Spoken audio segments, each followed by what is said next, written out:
Yes. Good evening. Good evening. Hope you're all doing very well on this fine Wednesday night for the late night chat. Who have we got in the building? We've got Harry Briggsy, our first ever member of the channel. We've got Ted Jazz. Big up Ted Jazz. Not having a good time with Chelsea right now. The Mad Hatter, Daniel Thompson. Guys, make sure you've all hit the like button. Hit the like button. It massively helps. Subscribe to the channel if you're new. I don't know, did you notice in the stream starting screen, Joe has found a way to get your messages up on screen. So maybe just for super chats, or I don't know, maybe chats we want to look at specifically, we can get them up on screen. But yeah, for now, hit the like button, subscribe if you're new around here. If you want to become a channel member, it's pinned, the pinned comment in the chat. You can be like Briggsy with all those emojis there in the chat. Champions League, FA Cup, Carabao, Premier League. You'll be our third channel member. The next person to be a channel member is the third channel member of all time on the HMTV channel. So you'll be special. But look, listen, Briggsy, you were at the game tonight. You were up at 7:30 this morning. I saw. Fair play to you, mate. Put in a serious shift to get to the Etihad. City 3, Burnley 1. We couldn't keep a clean sheet, and it did pain me. It did pain me a little bit that we couldn't keep a clean sheet. I was like, you know what, 3-0.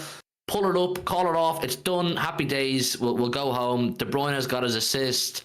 Alvarez 2 goals on his birthday. Happy days.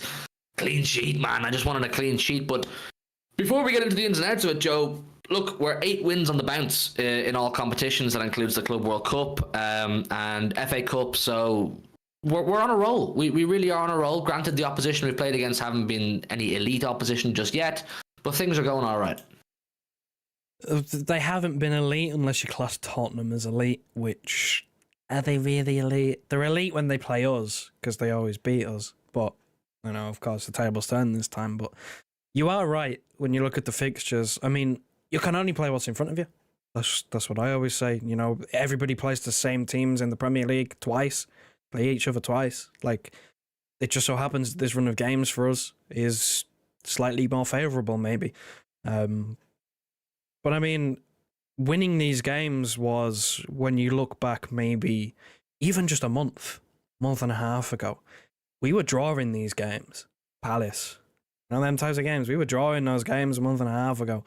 Like, yep. I will take wins. 3-1, of course, the clean sheet. It would have been ideal. We'll probably get into that, the Burnley goal, because it's kind of messy, but I'll take it. 3 points is 3 points. Unfortunately, Chelsea could do us no favours. They got absolutely humiliated, which I suppose is not really a total shock, but we can only concentrate on ourselves, and 3 points is 3 points, like I just said. So, you know, no, like, Burnley is, well, I gave it chest yesterday, didn't I? People were saying they were going to clip me, saying 4-0 and stuff, but no, it was calm. It was relatively easy.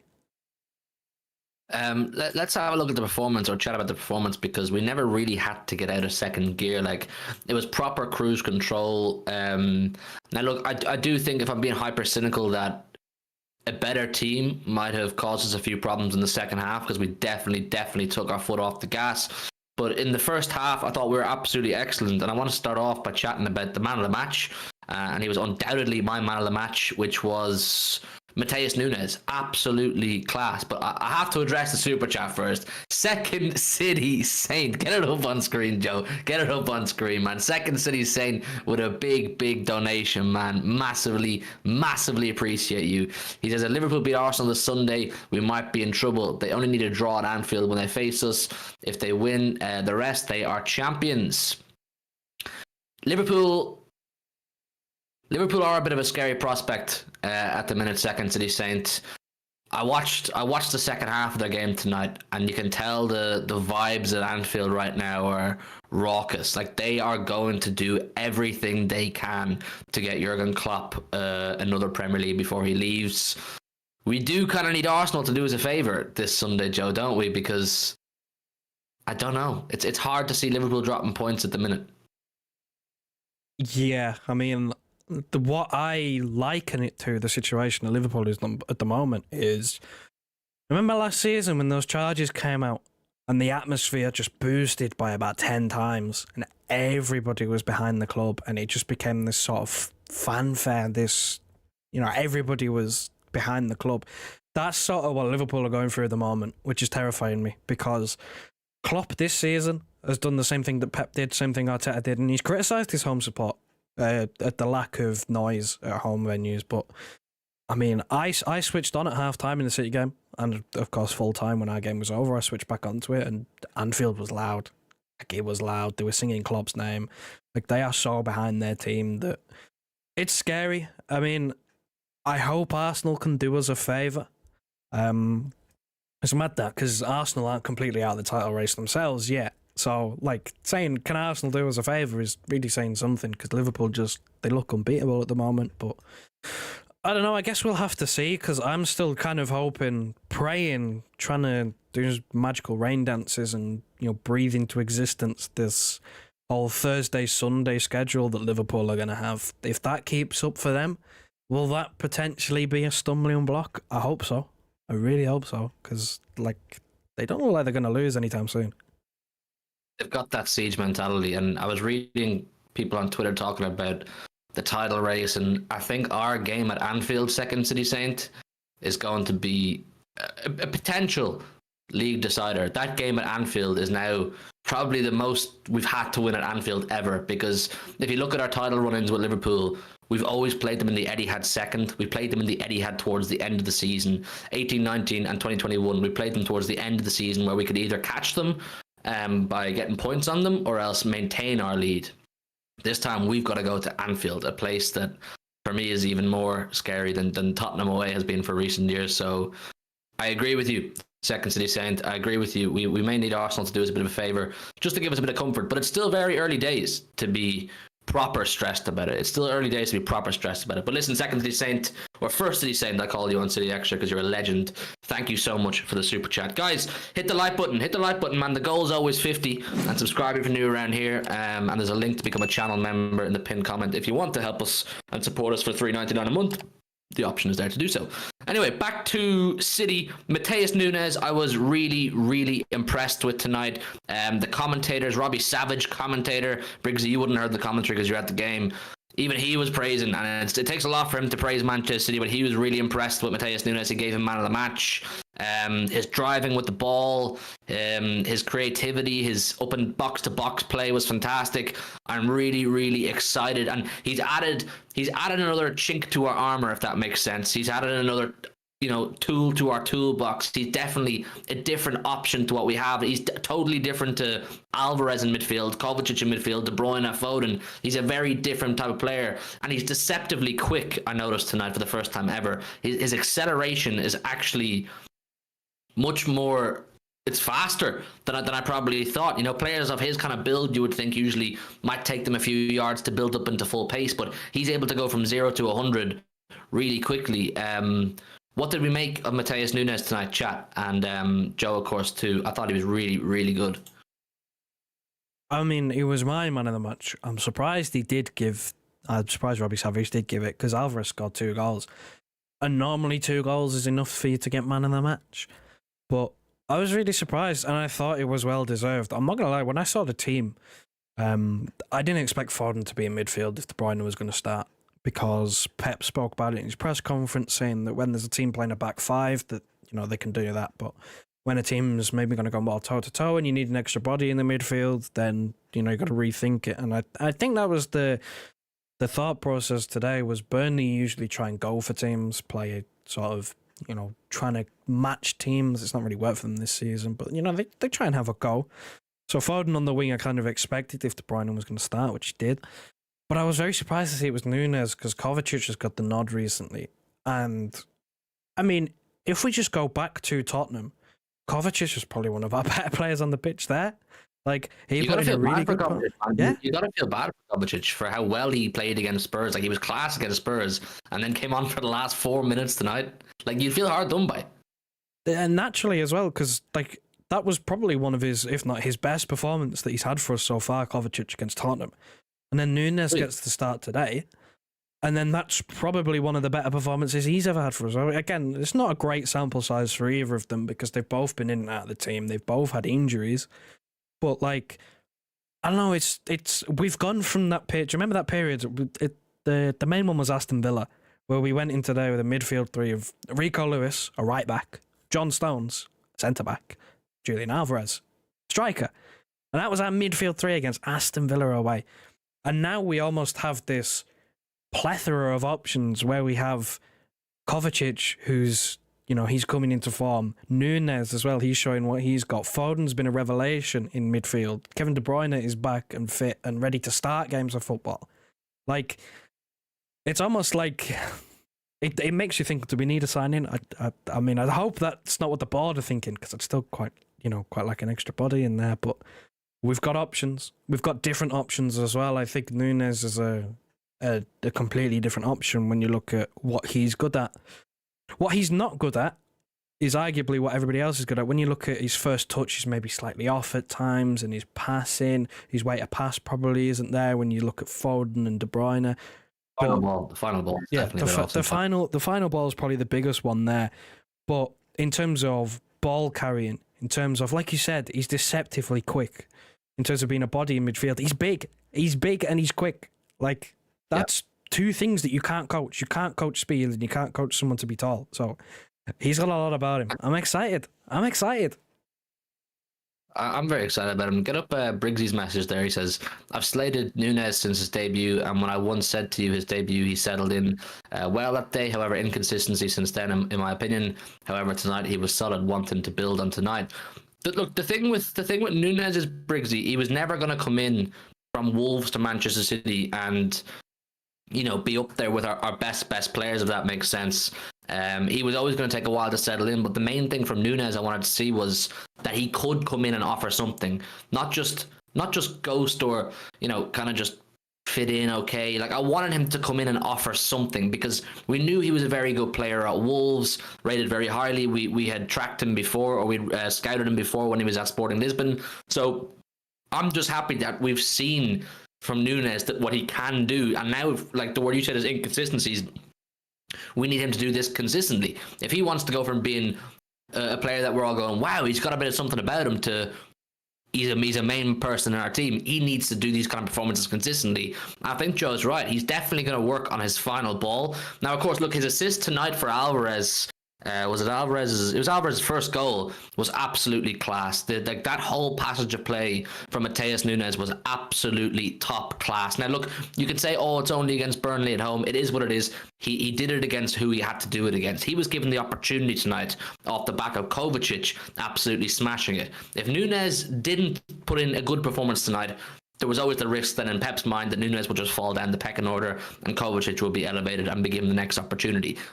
Nunes had to perform tonight almost to match what Kovacic did against Spurs.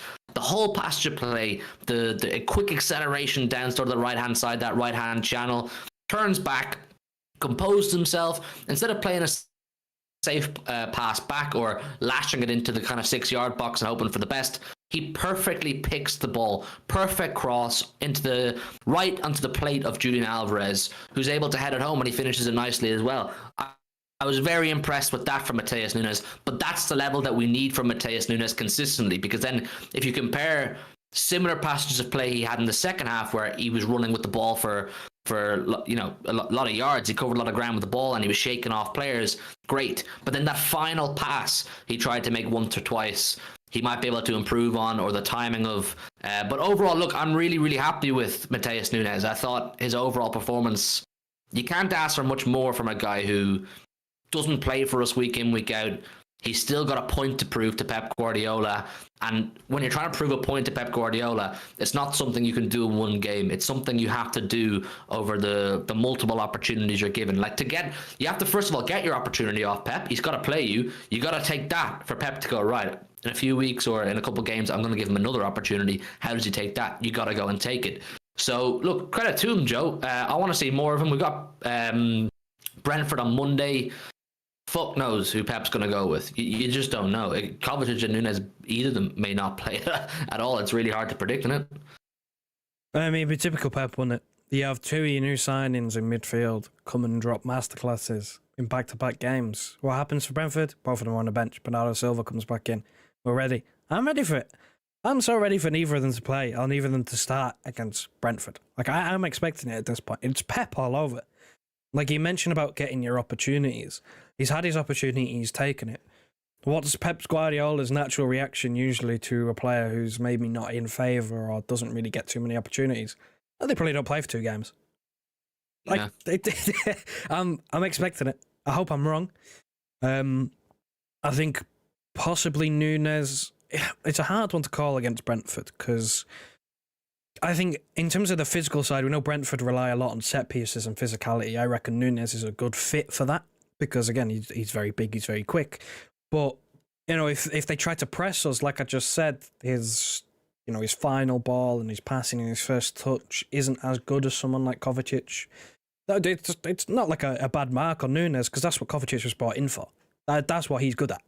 So, like, it's not anything to go mad over, but if you think Brentford may try to press us and overwhelm us in midfield, maybe, then maybe Kovacic would be a better option. Or maybe Pep's just going to, like I said, throw Bernardo Silva in there, play neither, and just go, have at it. It's tough, man. It's tough. Yeah, like Pep Roulette it's something we've been dealing with since he joined the club, isn't it? Just when you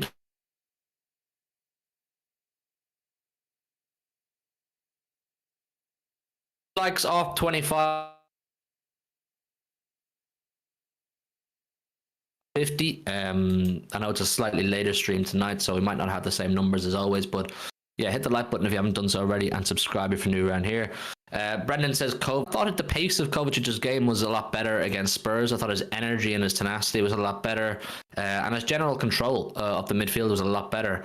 And you could say the same for Nunes tonight. Like, Kovacic pleasantly surprised me against Spurs, and then Nunes pleasantly surprised me against Burnley. So happy days. The next player I do want to talk about is Jeremy Doku, because I've seen some conversations about him online. I thought he was good, but I couldn't help but feel with Doku that against slightly better opposition, he might have been found out tonight, Joe. I think his final ball and his decision making sometimes and his touch might let him down a little bit. I don't know what you thought. The main one for me is decision making. I have this one moment that replays in my mind from today's game, and it's when Haaland came on. Doku came in, he drifted in from the left, he took it about 20 yards. He's on the edge of the penalty area. He has two options. He has one to his left, one to his right. The option to his left, I believe, was Matheus Nunes. It could have been Alvarez. I could be wrong. But there was someone to his left, and that's the guy he tried to pick out. And he tried to pick him out through about two different Burnley players who were in the way, and the pass didn't get through. To his right was Haaland, who was unmarked. There was no one near him. Now, it's a bit of a harder pass because he's right-footed. He probably doesn't want to pass it with his left foot. But if he just taps that with the outside of his right foot, easier said than done, but he's a professional footballer.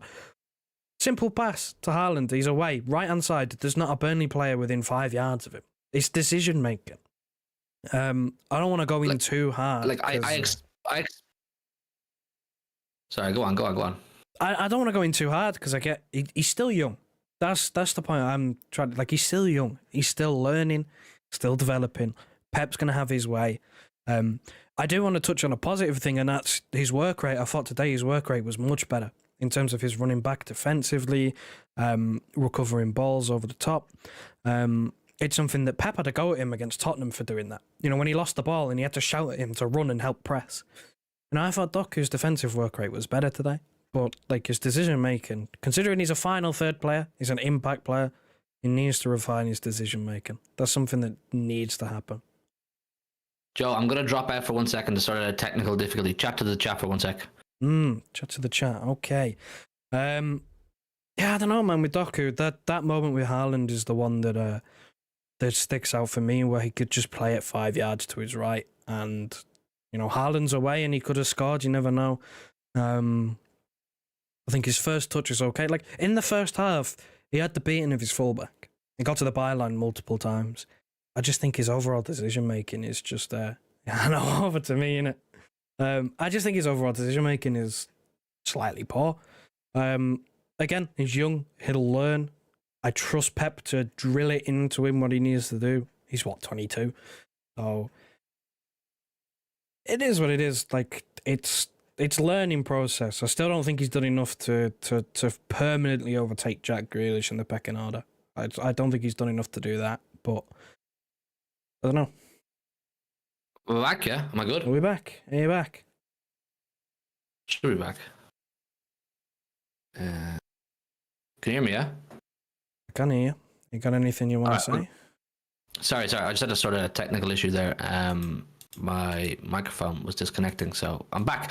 Yeah, no, look, with Jeremy Doku, I agree. I was impressed with his work rate tonight. I thought it was a lot better, his tracking back, because earlier on in the season, something that was evidently lacking, something he was evidently good at, was taking on players. And in a game like Burnley at home, I expect Doku to be taking on and beating the fullback more often than not. He did that, credit to him. He was doing that earlier on in the season when everyone was gassing him up really high, but it was evident his work rate and his defensive side of things was lacking. Tonight, I was pleasantly surprised to see him tracking back more. He's clearly got a lot of ability. He's clearly got a lot of pace. He just needs to refine his game and learn, like with Nunes, learn that when he gets into those final third situations and there's options in front of him, not to rush and go for the first one. Look up, scan.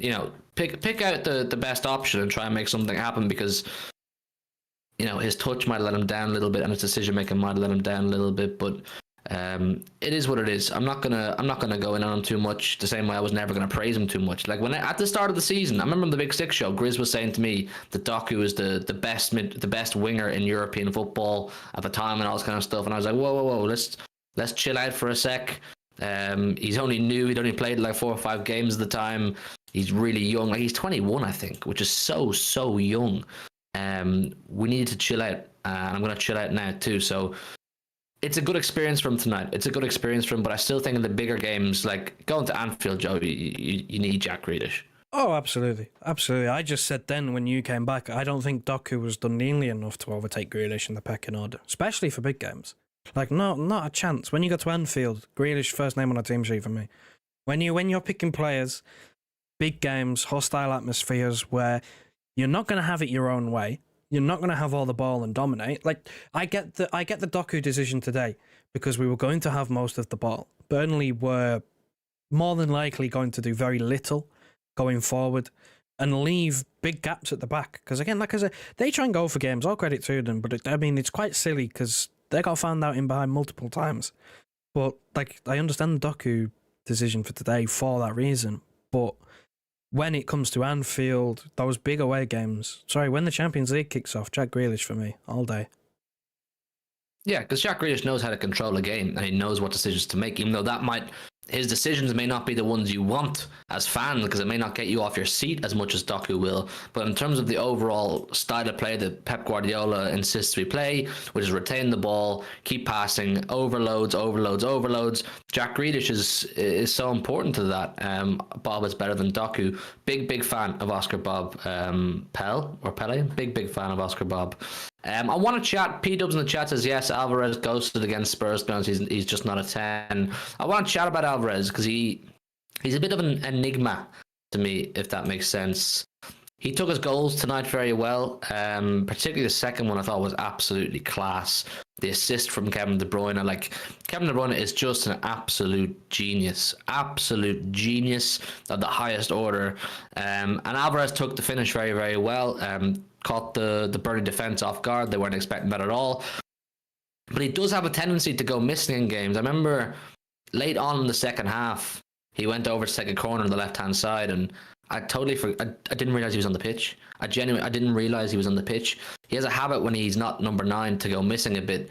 He is more influential when he is a number 9, of course, as well. But there's also some things he could massively improve on as a number 9. Like his first touch, I think, lets him down massively at times. I think if he could get the ball under his feet and in control, his hold-up play would be a lot better. But his first touch really lets him down. And then his finishing, sometimes. I rate him, and I think I'll put him in the same boat as Doku. Very young, lot to learn. But his finishing sometimes, his choices and style of finishing, I wish he'd be more selective about how he goes about it. Like, Alvarez has this tendency to every chance he gets, he has to absolutely thump, like smash it. When maybe a bit of placement would and a bit of precision would go a long way and might be the better option. But it is what it is. What are your thoughts on Alvarez overall this season, Joe? I mean, I can't sit here and lie and say it hasn't been a good season. It's been a very good season. He's scoring goals. Numbers-wise, it has. Yeah, he's scoring goals, getting assists. He's played in multiple positions. He's helped out the team. He's covered absences for big players. His role, his 2 main roles this season, if we literally just go back from the start till now, is he covered in Kevin De Bruyne's absence, and now he's covering in Erling Haaland's absence. Those are humongous boots to fill. Those are massive boots to fill. And he done it well. Credit to him. He took the pressure. He done it well. I thought he's dealt with it. Of course, maybe recently might have gone slightly off the boil. I think that I don't know whether the break's done him well or what, but I think in the build up to that Club World Cup, I thought his performances had dipped, and I think he scored in the Club World Cup final, and I thought that maybe he'd slightly come back, and to a certain extent he has, but like I absolutely hate his shooting technique. I'm going to be honest. He's a bagsman. He's lethal in front of goal. But oh my God, the amount of times that he rifles it for no reason other than, yeah, I'm just going to hit this as hard as I can. It's ridiculous. It's ridiculous. I always say this whenever I'm watching a game, right? Whenever I'm watching a game with my dad, I always say this. Alvarez's first shot, he will not score with. He will send it to space. NASA will come calling for their rocket back, and then we can start the real match. And then he might bag. That's that. And I'm just being real, innit? Because, like, that's kind of how his shooting goes sometimes, is the first one might genuinely end up in the second tier. But after that, he might just put one in the top corner. But that's just how it goes. It's like, I don't know, maybe I don't know whether it's a thing of him still being a relatively young player, and when he gets in a position, there's like a rush of blood to the head and he just absolutely whacks it. Or what? I don't know what it is, because he keeps on doing it. But, I mean, the underlying numbers say that it's working, so can you really complain too much? I mean, look, the numbers do say it's working, and the numbers said it worked for Jesus. The numbers said it worked for Sterling, because they're part of great teams. And I'm not putting Alvarez in the same boat as Jesus and Sterling. I just think Alvarez still has things to work on. And you're right. Look, he's always going to be measured up against Erling Haaland, because he's the second choice striker at Manchester City, and that's something that no one's ever going to come in and successfully measure up against. You're not going to. Now, I will say, Haaland didn't cover himself in glory with that one effort. Did you see that one, Joe? Where he sent backwards. Yes, I did. He managed to... He tried to shoot on the turn and he ended up sending it back to the halfway line. It's ring rust, man. It's ring rust for sure with Erling Haaland. You saw the bench, Bernardo and Kovacic laughing and all. He was laughing. I can tell you for a fact right now, that dressing room, they didn't... He has not heard the end of it. He will not have heard the end of that tonight. No, but we know the kind of guy he is. He'll use that as fuel to the fire. Like, he's going to use that to go and hopefully bag a few against Brentford, or one or two against Brentford on Monday. But look, with Alvarez, I think we should all be able to agree by now, he's not a midfielder. He's not able to run a midfield. He's not able to control a midfield. He doesn't have the creativity as a midfielder. But as a number 9, I like him. I do like him. I just think he needs to work on his style of shot sometimes. I don't want to sit here and say I'm trying to tell Julian Alvarez, World Cup winner, how to be a striker, because that's not the case. Telling a treble winner and a World Cup winner how to kick a football. It just reminds me of I was the opposite of a nutritionist. I mean, it's totally warranted though, because like his style of shooting is polarizing.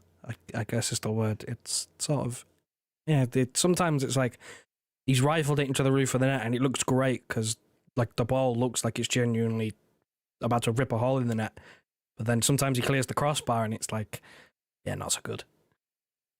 Yeah, like he's a like, that's why I said he's an enigma, because he'll blast one into Rosette and you'll go, what are you doing, man? You should have just tapped it. And then he'll go and score an absolutely class finish, like a class goal. So you're kind of going, look, it is what it is. That's just Julian Alvarez. De Bruyne was speaking on the assist. If I can find it, it's here on City Extra's Twitter. He spoke about it. He said he didn't want to do it. It was, De Bruyne on his assist versus Burnley. He says, yesterday we worked on it. I didn't really want to do it, but the defender with Julian Alvarez moved into the middle, so he opened up space to go into. I just had to put it straight with the right speed. It was class. It was absolutely class. And the fact he didn't really want to do it, still did it, and it paid off with something else. He's just a joy to watch, De Bruyne. Like, as we're edging closer and closer, I hate to say it, to the end of his time, I don't think he's close to done yet, but we're aware the day is going to come where De Bruyne has to leave or has to retire.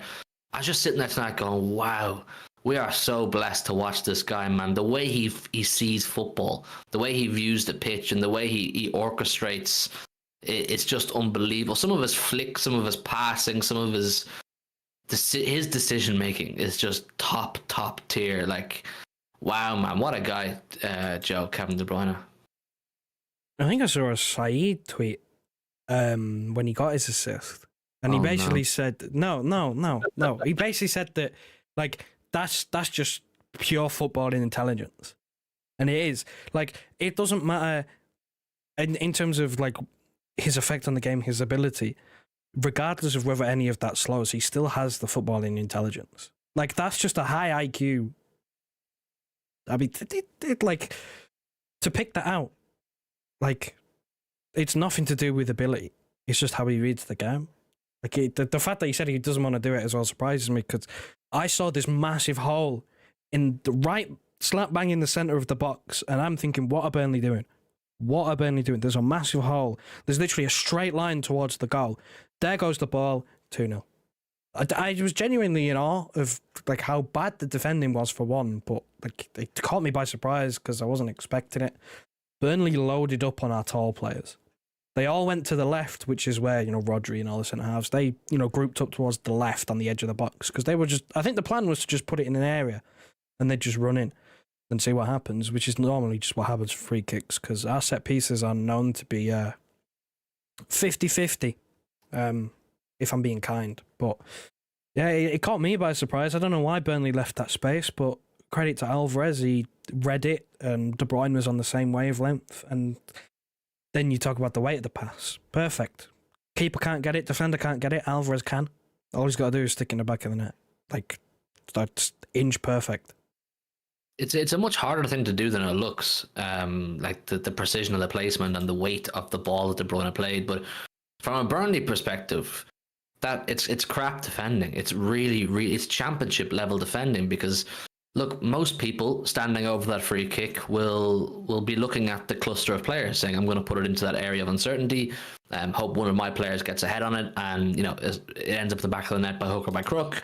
But Kevin De Bruyne isn't most players, and free kick takers in the Premier League are better than free kick takers in the Championship. It was Championship level defending. You're just expecting a ball to come in on your head, and you've got as big defenders try and clear it. Whereas at this level of the game, when you're playing against players like De Bruyne and Alvarez and Haaland, you have to expect that they have something up their sleeve, and we did have something up our sleeve. Like, it wasn't the most crazy ball. It wasn't, no outside of the boot Trivela, but it was just perfectly placed, perfectly timed, a perfectly timed run from Alvarez as well. Credit to him to stay on side. But if I was Vincent Kompany, I'd be like, that is, and the set piece coach as well, set piece defensive coach, whatever, I'd be like, that is so bad from a Burnley perspective. But we capitalized. Kev has the brain, the footballing IQ to spot these things. They worked on it briefly in training yesterday, and it paid off. It executed perfectly today. So, look, it worked in our favour, and happy days. Listen, chat, we're on 33 likes. Let's see, can we get 2 more likes to get up to 35? The goal's always 50. Obviously, it's a slower night tonight because we only really played Burnley. It's not a huge amount to talk about, but and it's slightly later than usual. But yeah, hit the like button if you haven't done so already. And if any of you who are here regularly fancy becoming channel members and supporting myself and Joe, we never ask you to do so, but if it's something you want to do, the pinned comment, you can become a HMTV channel member for $3.99 a month. You get cool emojis, you get a badge beside your name, and you're just helping support. You're helping support the cause, and you'll be a massive help. We appreciate you all. But if you don't want to do that, just hit the like button. You're appreciated as equally. Kevin De Bruyne on the return of Erling Haaland. Everyone is happy. For the first time this season, we've had a full fit squad apart from Manu Akanji. That's not happened. Everybody gets injuries. If everyone gets back, we'll be really competitive. Let's chat about the title race, I suppose, because we both played tonight. We touched on it briefly off the back of Second City saying super chat. Are we feeling confident? Are we feeling confident, or does Liverpool's siege mentality put us off? Does it worry anybody? I want everybody to get involved in this. Does it worry you, Joe? Yeah, I mean, P-Dubs puts it like, are you worried? Yes, I am slightly worried.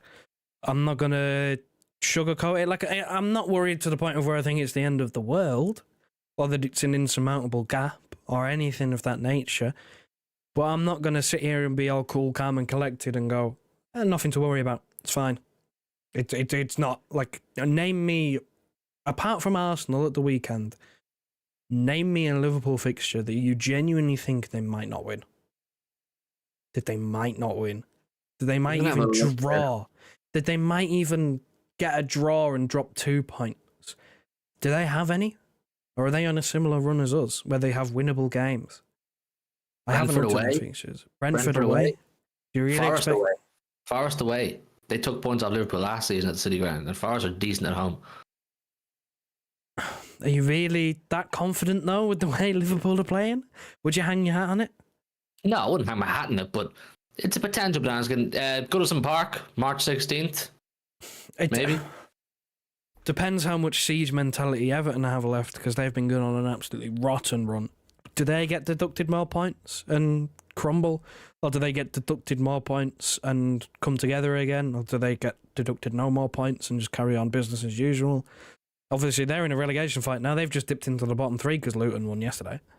So obviously they have a bit to fight for, but like...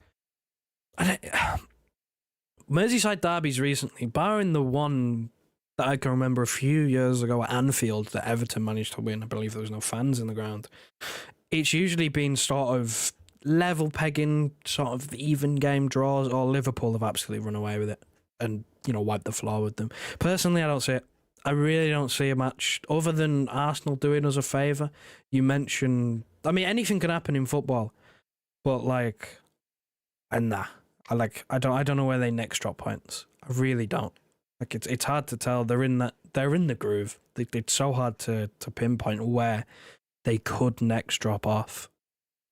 They'll be saying the exact same thing about us. So we kind of need Arsenal to win, don't we? We really need Arsenal to win on Sunday. Look, if Arsenal were to win, it's in the Emirates course. If Arsenal were to win, does that propel Arsenal back into the mentality of we can go on and win this league? It should do, because they shouldn't count themselves out of it yet. I believe they will fall away. I believe that come the end of the season, this title race is going on the way for me. This title race is going to the last day again, which is terrifying me. Because the prospect of doing that all over again is like, how many times in one life do you need that to happen? Do you know what I mean? It's going to take years off my life expectancy doing that shit again. But I believe Arsenal by that point will have slightly dropped off. But if they beat Liverpool, maybe that gives them confidence that they can maybe push it to the end as well. But we know their end of the season form is terrible. So they'll need to go over that hurdle first. Yeah, I don't know, because we just don't know with Arsenal, because they're still a team that you expect to kind of drop off. Arsenal will compete for fourth with Spurs, says P-Dubs. Briggsy says 1 game at a time. They'll have a mini drop off. We could go on our mad runs, but 1 game at a time. But fuck Liverpool, not scared. Fair enough, Briggsy mate. I don't know. It's just it's really hard to judge right now. That week for Liverpool that they play us is huge. They've got us at home, they've got Everton away, and they've got Brighton at home. Now they've also got United away on the 6th of April. Oh, discount that match. Don't even bother. Next fucking question. They struggled against League 2 Newport and Rashford's out on the piss. No. Yeah, but United and all that, you know what I mean? Delusional. We are so back. I believe we're going to win the Premier League, but the thoughts of it going to the final day, and you said how many times you need this in your lifetime. I've had it enough in my lifetime. I've had enough final days. QPR, Aston Villa, Brighton. Who else do we have on the final day? We've had a few final days that I just... I'm going bald because of these run-ins. Do you know what I'm saying? Hair's thinning because of these run-ins. It's taken years off my life, as Joe says, and Klopp, like I said, I maintained this. Klopp and the club knew exactly what they were doing when announcing his exit last week. They knew that they are the one club that will get a siege mentality off that. If Arteta was to announce he's leaving Arsenal at the end of the season, they're not going to develop the siege mentality that Liverpool will. It's not going to have the same impact. But Klopp saying I'm leaving Liverpool at the end of the season, Anfield becomes the real Anfield, and the team start really playing for him. Did you see him fist pumping at the end of the game tonight? Some of the hardest fist pumps I've seen Klopp do in years. He doesn't look like he's lacking energy. He looks like he's spearheading a siege mentality, and I don't fear them, but I think it's going to be a bumpy road, people. I think we're going to be feeling sick for the next few months. I think it's going to be difficult. It's going to be a difficult experience. So I just say strap in, man. I just say strap in and get ready for it, because it's going to be... It's a horrible feeling, isn't it, to know that we're sat here January 31st going, this title is not going to be decided until the very last day in a few months' time. We are going to be on edge for the next 3 months. Like, at what point do we just get another Centurion type season, you know? One by March, one by April type thing. And then your last couple of months, you're just scrapping for Champions League, and, you know, you're going away in Europe and you're having fun and that. When does that come? We gave it the kiss of death. We gave it the kiss of death. Well, Kyle Walker gave it the kiss of death when that quote came out about him saying that, you know, how about we run away with it this season? Never should have said that. You never should have said that. Disaster. Yeah, Disaster. Man. I don't know what he was thinking saying that, man. Why don't we run away with it? Yeah, you do. Run away with it, please. I would like that, but I don't see that being the case. He said, let's run away with it, and then we went on a run of about 7 games with 1 win.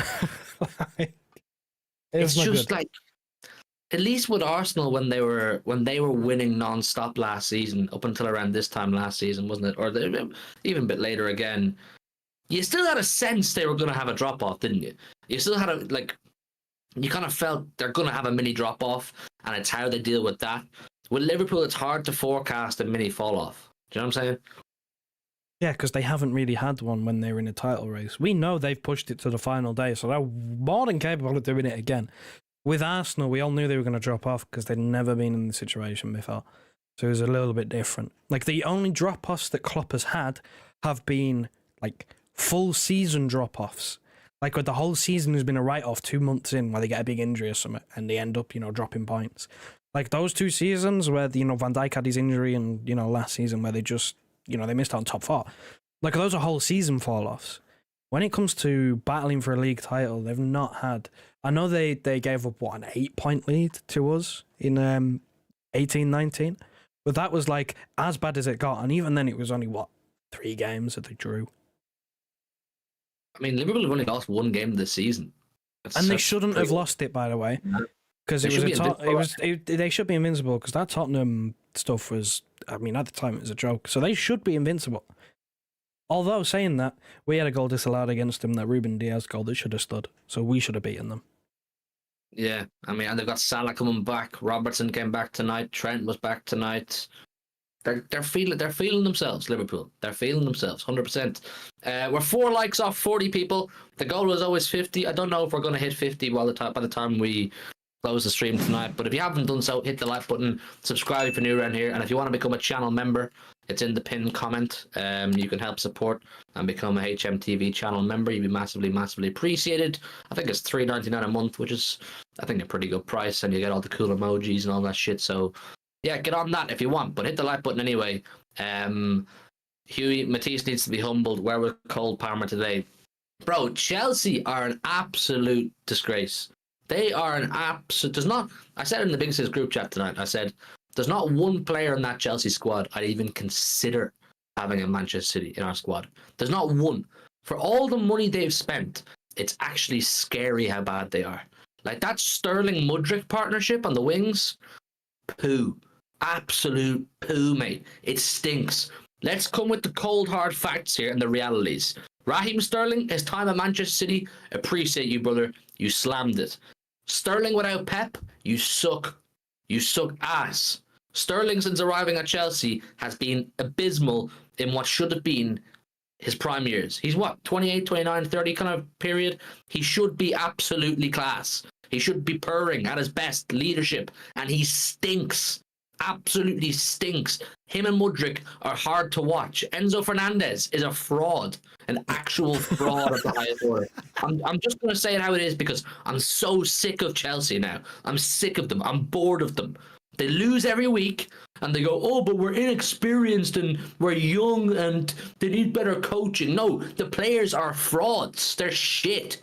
Enzo Fernandez, he had a great 7 games at the World Cup, whatever it was, came to Chelsea, and no one's fucking seen it. Absolute fraud. I don't care. Brutal. All of them. Brutal.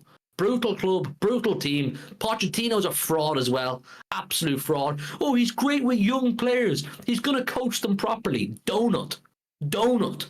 Absolutely crap, mate. Sick of them. Should I just sit here and let you go on for another 15 minutes to end the stream? I hate them. I'm sick of them. Because you know what? If we spent £1.2 billion or whatever it is, and we're sitting pretty in mid-table for a year, Lord help me. Lord, please have mercy on my soul. The cooking I would get in my DMs, the cooking I would get on the Big Six. But when it's Chelsea, when it's fucking Chelsea, it's, oh, they're inexperienced, and you know they've got young players, and they're not being coached properly, and they're playing out of position. Fuck playing out of position. All the best teams that play. We had Fabian Delph at left back, mate, and still won the league. Do you know what I'm saying? We turned Zinchenko into a left back. We had Raheem Sterling at false 9. Out of position. Get the fuck out of here, mate. Unreal. Absolutely unreal. Oh, we got a super chat as well. You go for it, mate. You go for it. I need to calm down. Oh, B-dubs with the 199. Ma, I hope you're watching. See you soon. Oh, shit. Rubbish club, mate. Rubbish club. Tin Pot Football Club that became relevant off the back of Roman Abramovich, yeah? And they'll all go, oh, you're only relevant because of Sheikh Mansour. We built a fucking empire. We have built an empire that has dominated English football and is now dominating European football too. Your big owner left, you got a new owner in who's pumped even more money in, and you're absolutely crap. Rubbish club, rubbish manager, and a fraud of a team. Sick of them now. Sick of them. If I could get the Premier League table up, I would right now. How are you trying to tell me?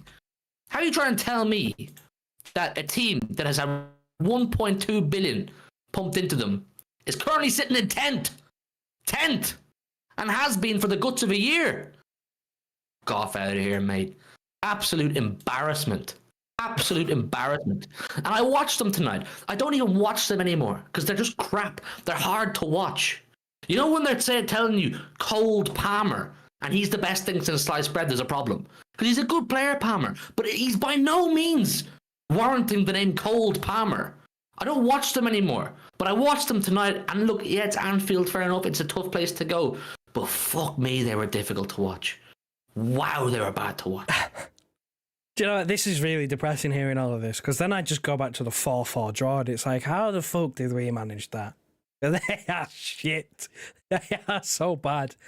Like, I don't know whether you were watching at the time where I believe it might have been Gusto or whether it was Nkunku, but he played literally across the penalty area. Literally across the penalty area, 10 yards out. Mudryk, first time shot. I think it left Anfield. Genuinely, I think it left Anfield. It left Anfield, went to Goodison, maybe put a hole in the roof, I don't know. But genuinely, like, it's so bad. And how much they pay for him? 100 million? Like, massive waste of money. Sterling, completely useless. He said he was enjoying his football. Well, God, I hope he's enjoying his football, because I don't think Chelsea are. Yeah, Pochettino's not really working out. And the one that hits home for me is Ali McCoy was on Cole commentary. And he said it on Cole commentary. He said that he needs to see more from a midfield worth 250 million. He said he needs to see more from a £250 million midfield. Got Enzo Fernandez and Caicedo in there.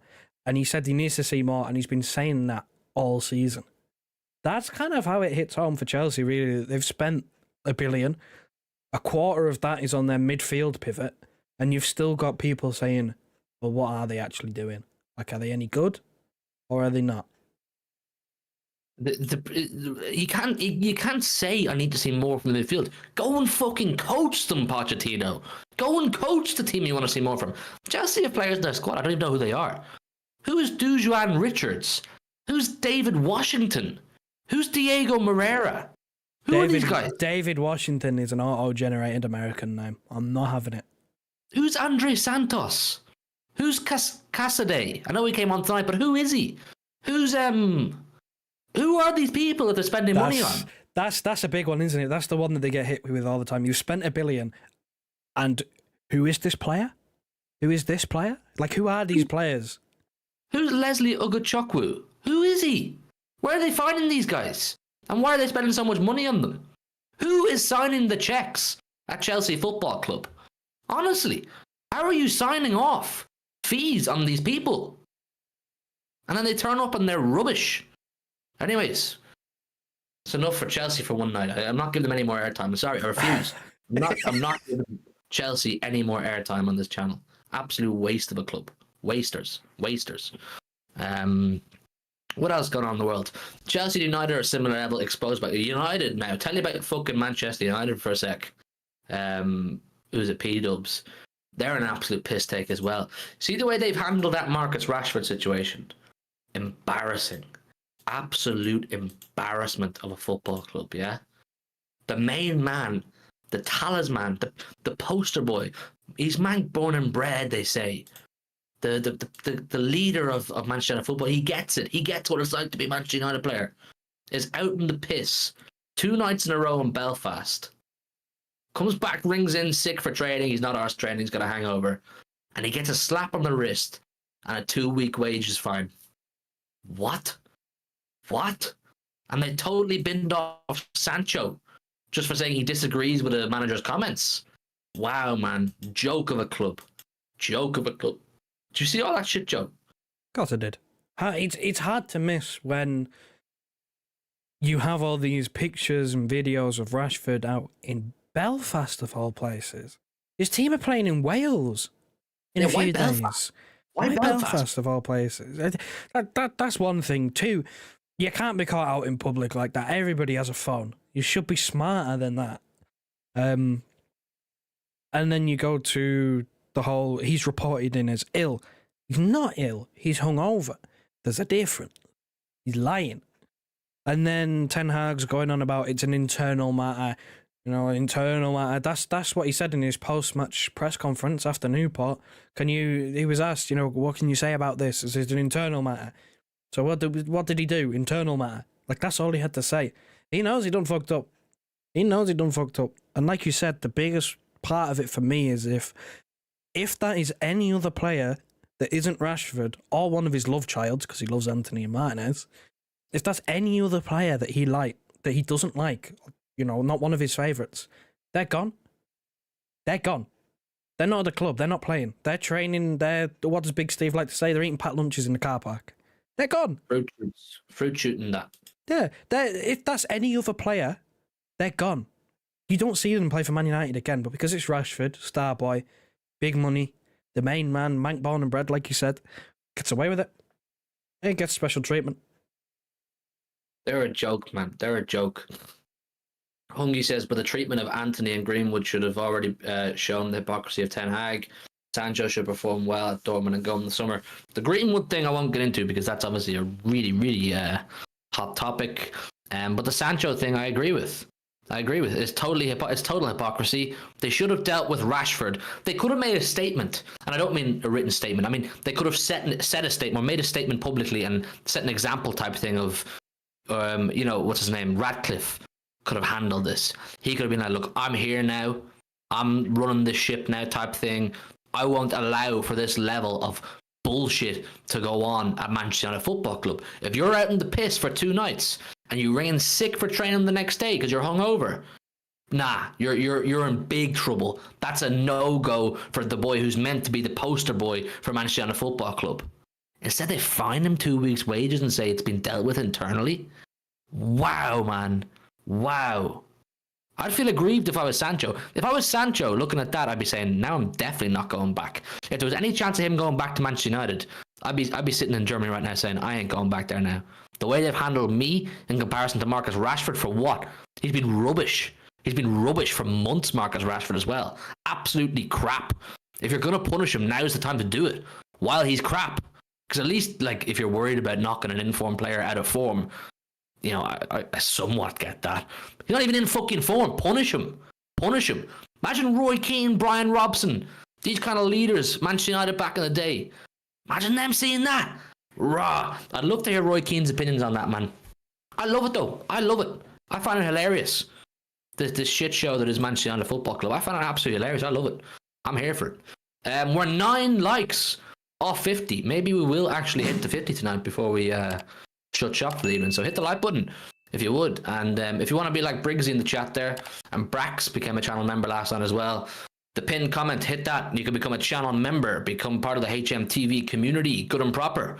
You'd be help supporting me and Joe massively. Big up Second City Saint and P-Dubs as well for the super chat. You guys, absolute fucking legends, man. Legends.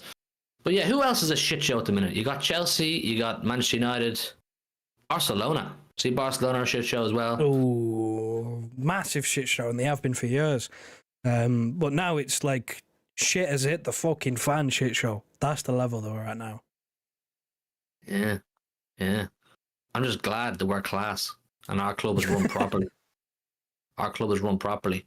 That's why it makes it even funnier for me when I see Manchester United fans and Chelsea fans as well being like, oh, 115, 115. Mate, have a look at your own home before you start trying to throw shade at my home. Do you know what I'm saying? Have a look at the state of your place before you start trying to make accusations about my place. Joke shop, man. Joke shop. I mean,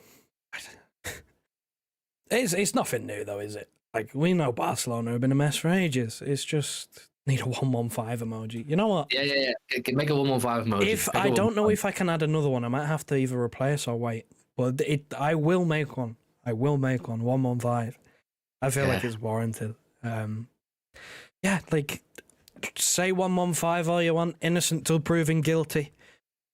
That's all I gotta say, really. Like, to focus on your own club, Barcelona. Barcelona have just been, I mean, massive articles coming out left, right, and centre saying how fucked they are financially, but it's all right. They just want to sign Cancelo off of us, still have to pay for Ferran Torres to us. They want to re-sign Pep Guardiola as a manager, so they'll have to buy him out and pay him his contract from us again. What else? So yeah, they want Haaland at some point from us. Should I go on, or should I?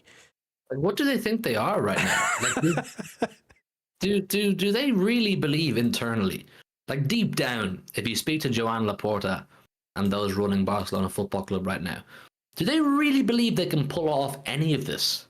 Do they really believe they can pull? Pep Guardiola is the highest earning manager in Premier League football right now. He's 20 plus million a year. Pep's on. Barca can't afford half that right now. Erling Haaland, do you think they could afford that? Not a chance. Forget about release clause, potential release clauses. Could you fund Haaland's wages? No, you can't even you're struggling to register players for La Liga. Never mind sign Erling Haaland. They're a mess. You know, with the Man United and the Chelsea downfalls, I find it funny because I don't care. I've no emotion towards their clubs. I don't like them or anything like that. But with Barca, they were a once amazing institution of football that we all admired. We all wanted to be them. Like Pep's Barca, La Masia, the style of football, the Cruyff way, everything about it was just so amazing. And you're like, I wish our club could be like that. Do you know what I'm saying?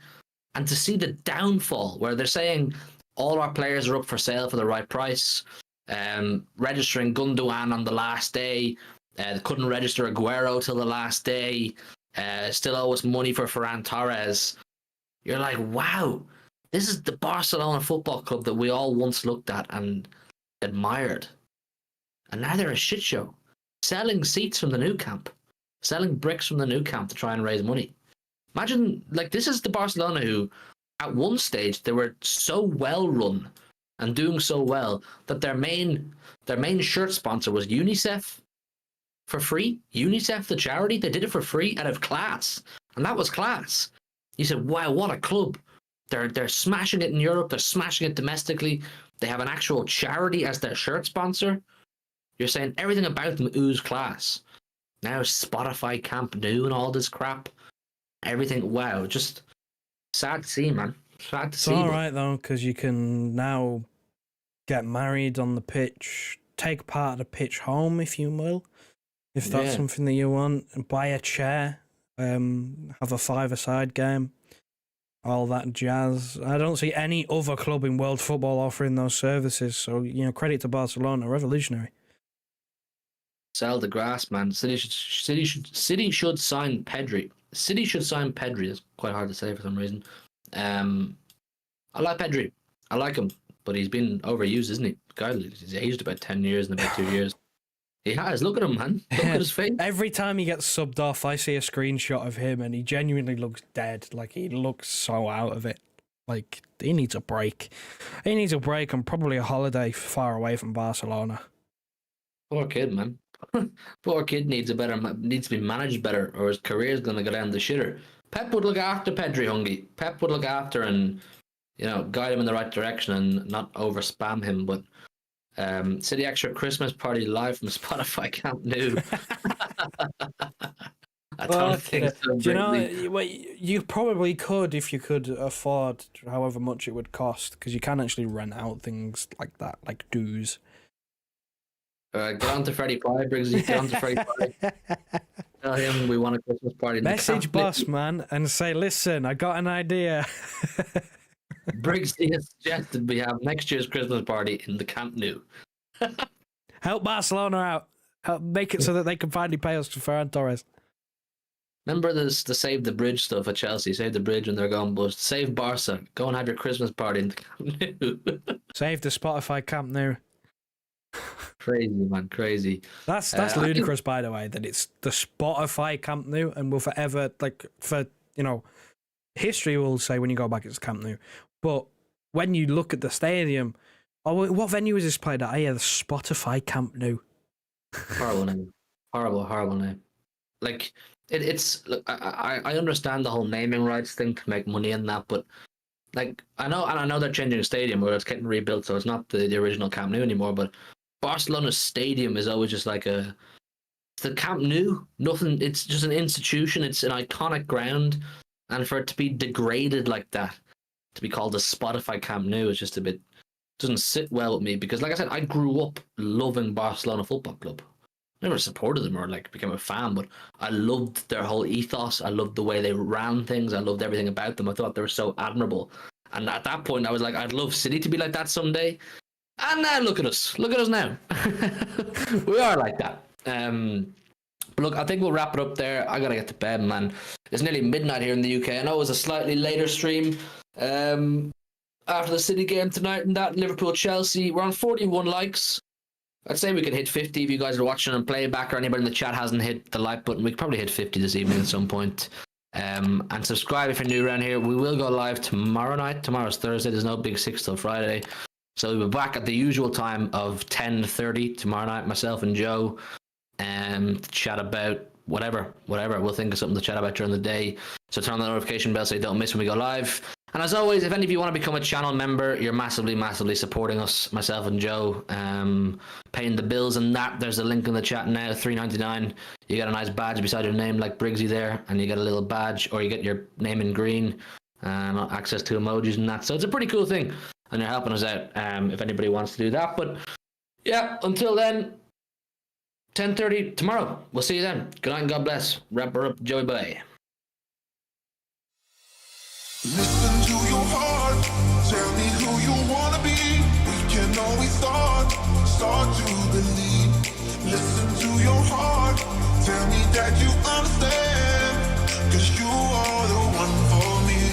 If you just believe, you just believe, you just believe, you just believe, you just believe, you just believe,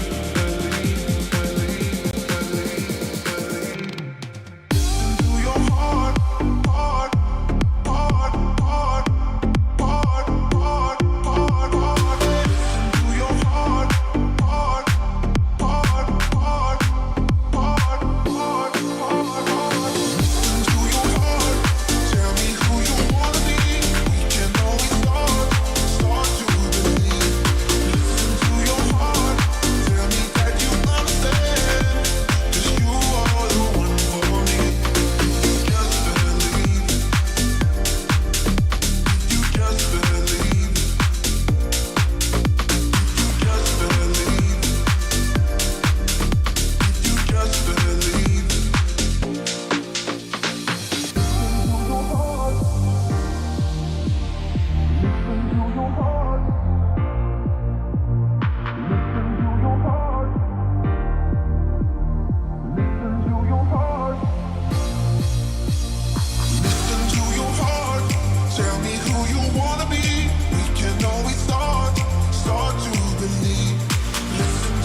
Listen to your heart. Tell me who you wanna be. We can always start to believe. Listen to your heart. Tell me that you